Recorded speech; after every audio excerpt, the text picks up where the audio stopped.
I've lost 180 pounds with a combination of carnivore, keto, and counting calories. I reached my goal in November of 2022, and over the past year and a half, I've noticed the scale went up about 8 pounds.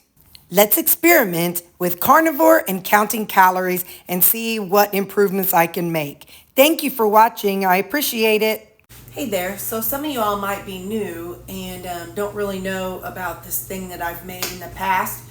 Today's Saturday and tomorrow I'm going to go eat with my mom at lunchtime, and we go out to eat at this restaurant, and I usually get their chopped steak, and so I go on and make me my own bun to take. I actually make 2 sets of buns so I can, it's a big old 10-ounce chopped steak. I cut it in half and half on a bun and half on the bun. So yeah, I'm going to show you how I make those. So come on, let's see. I start off with 2 ounces of ground meat.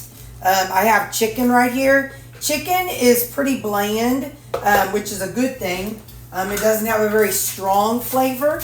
So this is just cooked chicken. You could probably use canned chicken. You could probably use rotisserie chicken. This is actually just some ground chicken that I cooked in my crock pot a while ago. And then I'm going to crack 3 eggs into here.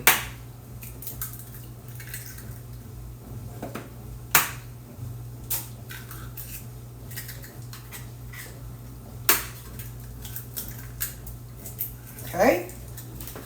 Now this is something that I have batch cooked many times. I'm going to add some salt to it. I've made this in bulk several times. So I have a playlist called Routine Weekly Meal Preps. And I used to make these every week. I've made them as pancakes, and I've made them as carny cakes. Anyway, go to that playlist, Routine Weekly Meal Preps. And I have made these as tortilla shells, pancakes. I've made them as mini waffles. I've made them as all kinds of things. So, and then I take this and I blend it up.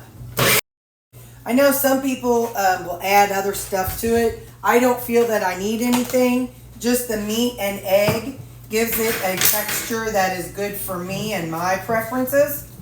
So, but something with eggs is they swell. Now this is just some oil. You could use duck fat. So just do whatever's going to work better for what you're doing. And then, so 3 eggs and 2 ounces of meat. And I make 4 of these mini carnivore waffles. They swell up in the back. And what happens is then it lifts up the lid. So you will find that you have to kind of raise and lower your lid to kind of release some of that of it from that's risen. Not every egg is the same, so sometimes I've made this and I have to use there's too much batter, sometimes there's not enough. You could use 2 eggs if you wanted, and that would be just fine. I just, this is my recipe and how I do it. So alright.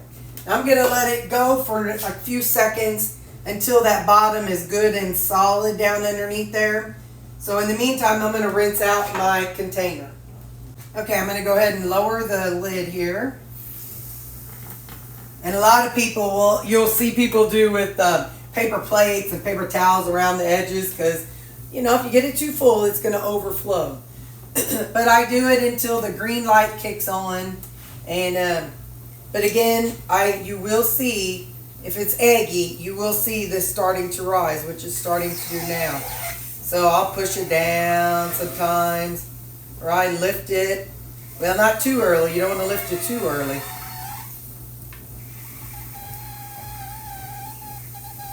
Because you want that top to get done. But they shrink back up whenever you raise the lid. Then you lower the lid, and I am somebody who likes to flip them because, you see I leave it that one side down longer than I do the tops.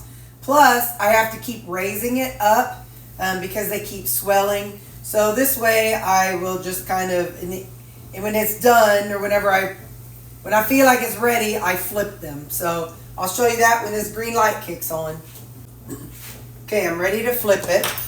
You got to be kind of fast with this because once you take it off the heat, they start shrinking a little bit. So you got to flip fast because they start shriveling up. So I'm going to flip it. And actually, it was a little too early to flip it, but that's all right. That just means I'll have to do it a little longer.